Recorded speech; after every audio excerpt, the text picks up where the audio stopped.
Welcome into Game Night. I am Derek Forrest. Joining me today on the show is Jake Rom. And Jake, we didn't get a chance to talk to you since you came back from the All-Star game. So what was that experience like for you? It was cool. As many people know, baseball is not a top tier level sport for me.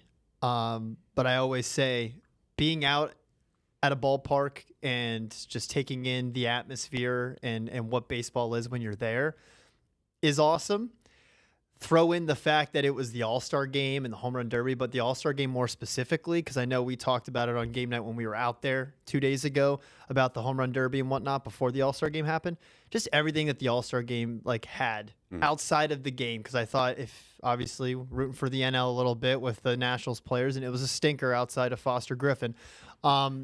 Everything else surrounding it, I said it today on me and Alex's podcast. It felt like a UFC WWE production where it just they had so many cool the fireworks, the effects, the signing of the declaration of their own declaration, I guess, of baseball dependence or whatever you want to call it. The Sandlot, kind of nod to the Sandlot movie and everything that happened with that production and just showing all that off, not just to the people in the ballpark, but a lot of it being on the broadcast as well. I thought that was better than the game itself. Yeah, it was so cool. It was cool. How'd you feel about the booing all the time from the Phillies fans? Philly, man, it's like another day for them up there. I thought it brought another element to the Home Run Derby. I mean, you think they'd be rooting for the NL, but they booed every single NL player except for the Philly players. So. Including and the Yankees with the AL, they were booing the Yankees a lot, probably because they beat them in a World Series. But I think that added an element to it, especially for Home Run Derby. As usually you're just cheering every time a ball gets smacked out of the park, and they're booing Jordan Walker as he's hitting 6 in a row to win that Derby. It was fun for sure. Which was incredible, by the way. I walked out to do sports. When he was one swing away from losing, and he was 5 behind before he got on the streak. I go out, and then our interns, Joey and Tommy, they come in, and they're like, he won. I'm like, he won? What? Oh, so did you miss the one that hit the top of the center field home run? It hit the top of the fence and bounced over. I didn't see that. It was we're like, everyone started cheering because they're like, and then all of a sudden just kept carrying, and it just hits the top of their green little fence out there dead center. I go a foot shorter and that doesn't go over, and it's over, and he would have been 4 away from winning, and then he went on an absolute bender. It was crazy. Unbelievable. All right. So we want to talk some news because Alex Ovechkin talked to the website Russian Machine Never Breaks, which is also his nickname. Makes sense. He broke his leg 2 years ago and only missed a couple of weeks and was back on the ice. But they asked him, would he like to score 1,000 goals in his career, regular season goals, because he's over 1,000 already with the postseason. And he certainly wants to. I thought it was a thing a couple years ago. I thought, man, he's really close to 1,000 goals. I wonder if he would stick around. But it seems like it's definitely something he wants to do. But here's the thing. He's 71 goals away. Yeah. He's not going to get 71 this year. So here's the speculation now. Is Ovi going to be around for another year, 2 years, 3 years in order to break this record? You just mentioned he's not getting it in 1 year. I mean, getting it in 2 is going to be tough. Yeah. I mean, because you're averaging 30, I mean, if you do halves, 35 and a half a year. And he just came off a 30-goal season, obviously, this past season. I don't know. I can't remember if he reached 40 this year or not. He had 34, 34? I believe. So, I mean, right there, you think of what he had this year at the age he's at now. 2 more might not do it. So it's like, I think it might be one of those things where, of course, he wants to make 1,000. I compare it to Cristiano Ronaldo is closing in on 1,000 goals in soccer, and everyone keeps thinking it's a good chance that he's not coming back for the international team of Portugal, but he's obviously going to continue because he's going to want to hit that 1,000 mark, that century mark that nobody's hit in soccer and no one's hit it in hockey as well in the regular season. Obviously, him being the all-time goals leader now, passing Wayne Gretzky 2 years ago now. Of course, he's going to say he wants 1,000. Who doesn't want to hit a century mark when it comes to these types of goals, or the goals as in achievements? Right. But like I said, 2 years is a stretch. It might take 3 seasons to get it at this pace, but never say never when it comes to, like you said, the Russian machine. Yeah, yeah. This morning when I woke up, I didn't see the headline. All I had heard was Ovi might be back for more than 1 year. So in my head, I went LeBron style, and I was like, well, his kids aren't old enough that he Yeah. would like play with his kids in the NHL, so that can't be the thing. But yeah, it makes sense to try to go for 1,000. First of all, whether he gets 1,000 or not, and we said this about Gretzky too. Mm-hmm. I don't think anybody's going to catch him. Yeah. Someone's going to catch him. At some point, someone's You would probably going think. to catch him. But it's so mind-boggling to think that anybody could do what Ovi's done to catch Gretzky, right? And the thing is, as good as this record is, like no one's still catching the points record that Gretzky set because he had so many more assists unthinkable. than he had goals, which was also crazy. Unthinkable. But yeah, I mean, 1,000's in reach, so why not? Why not see? As long as the Capitals are okay with it, it seems like this year, going into this year, they're not expecting him to be the star. He might still be on the first line. We don't know yet. But they're not expecting him to be the main contributor for this team. So if he can start to take a back seat, and he's okay with taking a back seat, and let the other guys, you might see like 10 empty netters from Ovi, if that situation presents itself. You never know. It is possible. And like you said, he's no longer going to be the main goal scorer, the top goal scorer, even though he was last year. You know, like that's the craziest part is we're telling this story and we're talking about him trying to reach 1,000 goals and him not being the main contributor more. And yet here he is, last year at age, I think he was 39 last year, I think, maybe 40. I don't know where he is anymore. It's hard to keep track. There's too many ageless wonders now in sports with LeBron and, like I mentioned, Ronaldo in soccer who's over 40 and he's going to be over 40 as well, Ovechkin. It's hard to keep track, but I mean, 1,000 is going to be tough. But like you said, we've been talking about the fact that he eventually wants to go back and play in Russia. So he already has in his mind that he wants to play more than just what he's going to do with the Capitals.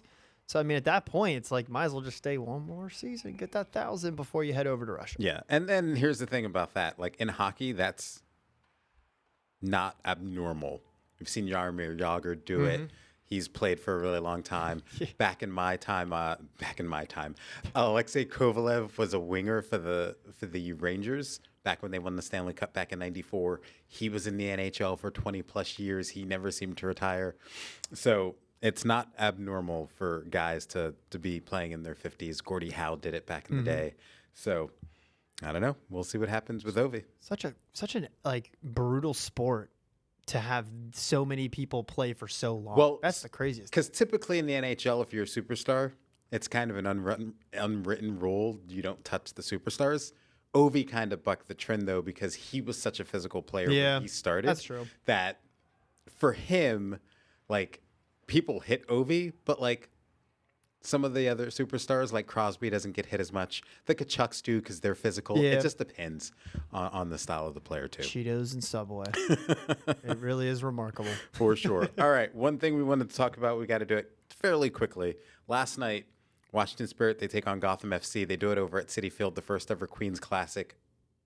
Washington ends up coming up short in this one, but as you saw, they set a record at Citi Field. It was the largest women's sporting event in New York City ever, with 42,175 fans. Crazy. That is crazy. And when the World Cup eventually comes here, that will probably be the next time it's broken, to be honest. Yeah. But they're the trendsetters. And I'm not even talking about Gotham. The Washington Spirit. Every single time that there's a game being played at a bigger stadium, it's the Washington Spirit. It's that girl on the far left, Trinity Rodman. That's your main selling point in the NWSL. It's why you made a rule to pay people more money way above the cap of what you're allowed to. It's because of her. It's because of moments like this where they could fill any stadium with this Washington Spirit team with Trinity Rodman and an embarrassment of riches of international, global, I wouldn't say superstars, but like in their countries and in their continents, they're well known. The Esme Morgans and the Rosamund Kwasis and everything like that.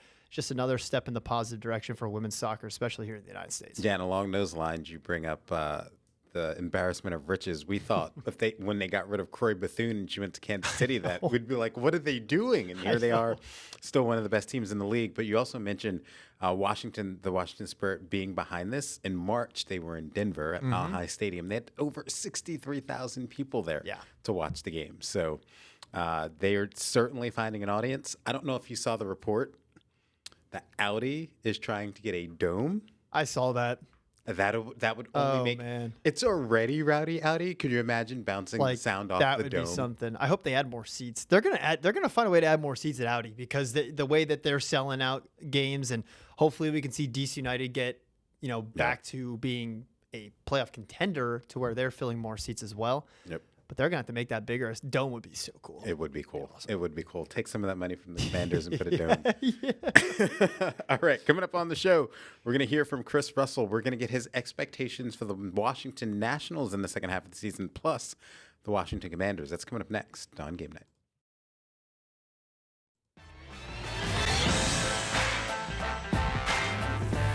Welcome back into Game Night. Derek Forrest. Earlier today, I caught up with Chris Russell from the Team 980, and with the Washington Nationals moving on into the second half of the season, one game under 500. Unfortunately, I got swept by the Yankees going into the All-Star break. I got Chris's expectations for the Nationals heading into the second half of the year. I mean, right now it's about stabilization. So they start in Sacramento against a plucky athletics team out of the break here. So that's a far away from home. I mean, we all know that they need better relief pitching and better late inning relief work. But a lot of that, I believe, starts with the starting pitching. So the thought for me is to stabilize yourself over the next 2.5 weeks before the trade deadline, so that you don't have to unload everybody. And everybody could include your best pitcher right now, Foster Griffin, who's on a 1-year deal, because the market probably will be high for a talented left-hander who's having a great year, right? So I want to not be in that position. The only way they won't be in that position is if they start winning some of these games that they should be winning and need to win, quite honestly. So that comes out of the gate to reverse the end of the first half of the season on the road, maybe a little bit less pressure there. Maybe they can at some point here get one of these talented or starting pitching options that have been gone for so long. Trevor Williams, Jake Irvin, Josiah Gray, BJ Hers, I'm sorry, not Matt Hers, DJ Hers, one of those four guys, two of those four guys, if they can infuse them into the rotation at some point over the next couple of weeks, it's almost like making a trade and bettering yourself without having to surrender anything for it, or without having kind of a demoralizing feeling in the clubhouse where you're like, we're trading away guys, we're kind of giving up. I want to avoid that as much as I humanly and possibly can, and that's what you have to do. I think close out some of these games, of course, that you should be winning, and you have late inning leads, and again, getting 1, 2 of these starters, of these 4 starters back that they've been missing, to help out so that they put less pressure on their bullpen. All right. As for the Washington Commanders, because they're up next with training camp starting in about a week and a half or so, what are your expectations for the Commanders? I know we're still a little ways out, but what do you think so far? Yeah, don't remind me that training camp is starting in a week and a half. My expectations are this. I expect a harder training camp. Let's start with that. I think last year was soft because they played 20 games the year before. So I think Dan Quinn was trying to reward them, trying to, ease off the gas pedal, if you will. But it certainly, I believe, cost them early on in the year when they came out kind of sluggish against the Giants, won that game, but not easy, and then got really blasted by the Green Bay Packers at Lambeau on a Thursday night in week 2. And this team needs a really strong start when you're looking at Philadelphia, at Dallas, home for Seattle, and then London in week 4. They need to be no worse than 1-2 through that first 3-game meat grinder against Philly, Dallas on the road, and Seattle at home. if they're not and they're 0-3, going to be really tough to overcome that. Not impossible, but really tough to overcome that. So what I'm looking for is a better, crisper, more intense training camp, less veteran days off, more playing time in the preseason, and then hopefully what you get to see is when the regular season hits, you get to see a better and juicier pass rush with the additions of Owe and Caleb on Chason and Sonny Styles and everything, um, and some of the other additions that they made. And then on top of that, you hope to see a more balanced running attack and bootleg and play action, which hasn't been a huge part of the offense over Jaden Daniels' first 2 years. And obviously, it goes without saying they need to, they need to stay healthy. And if you can do all that, and that's a lot of ifs, then I think they can compete for a playoff spot. Do I think they make the playoffs right now on paper? If I had to say yes or no, I would probably bet against it. But I would say it's probably right now, in my mind, 50-50 as to whether they make the playoffs. All right, coming up on the show, we're going to continue talking about expectations. We're going to dive into the Washington Nationals for the second half of the year, and we're going to take a look at the Washington Mystics. That's coming up next on Game Night.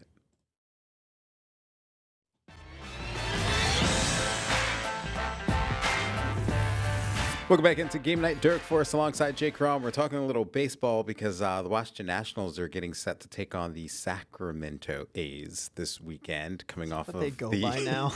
Yeah. I actually don't know if they're the Sacramento A's. They might just be the A's, but they play in Sacramento, obviously. But the Washington Nationals, one game under 500. They just came off of being swept by the New York Yankees. Where do we expect this team to be? I mean, hopefully they can kind of get through the bug of what we got a little bit last year in the second half of the season, which was, James Wood went on a slump. The hitting went on a slump more than it was the first half of the season.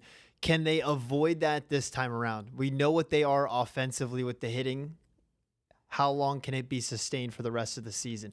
And when that goes bad, can the pitching, like a Foster Griffin, can the bullpen that's been so miserable this season, can all of that go in the positive direction to make up for if they do have a little bit of a slump on the offensive side of things when it comes to the hitting and the runs and everything that's been going well with C.J. Abrams and James Wood and Luis Garcia and the list going on and on? What can they do when things offensively go bad? That's where I'm going to be looking at it when it comes to this team and what I can expect this season. How can they bounce back from moments like that? Yeah, for sure. I mean, when I look at this team as well, I see the same things that you see. It's outstanding offense, which we didn't expect. Yeah, not this quick. And bad pitching, which is what we did expect. It just depends on what they do at the trade deadline. I don't think they're going to do anything at the deadline, if I'm being honest with you. Because again, the learners still aren't, they're not going to spend money. Yeah. So if they do anything, I think it's going to be a small move here, a small move there, and maybe they try to shore up their bullpen, maybe. But outside of that, I really don't know.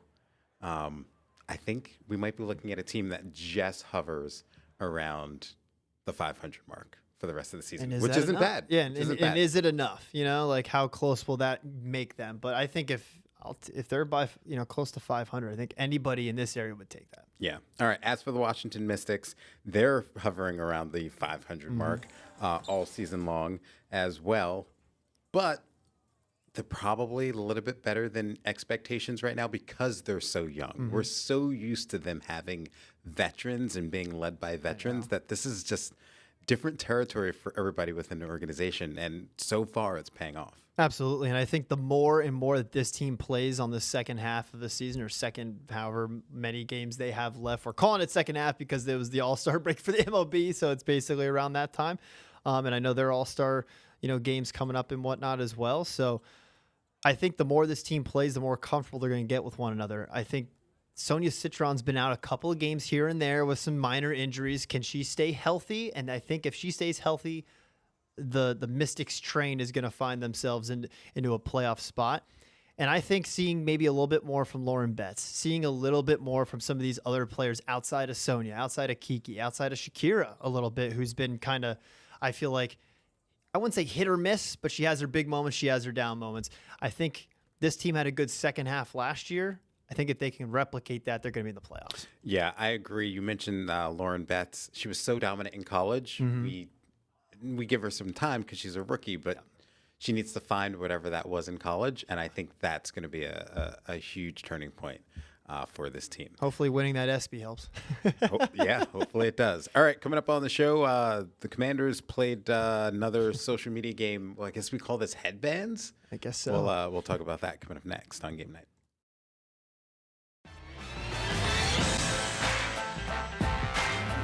Is my person on offense? No. Sweet.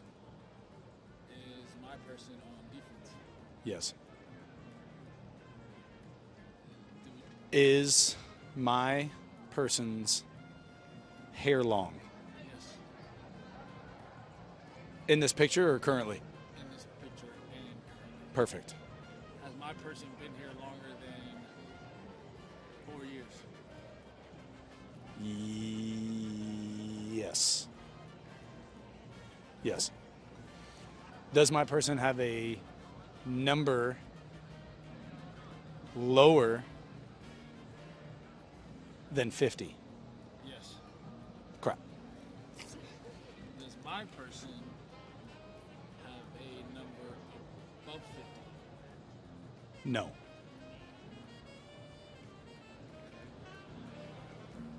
My person, for sure, under 6 feet tall. No. My person, black. That's a fair question. No. Okay. Is he bulljobbing me right now? Have I answered any question incorrectly? Okay. Now you have to read in between the lines, but So he's cheating. I'm not cheating. I promise I'm not cheating. I mean, I'm playing the game, but all right, hold on. I'm under 40, long hair, over 6 feet tall, and on defense.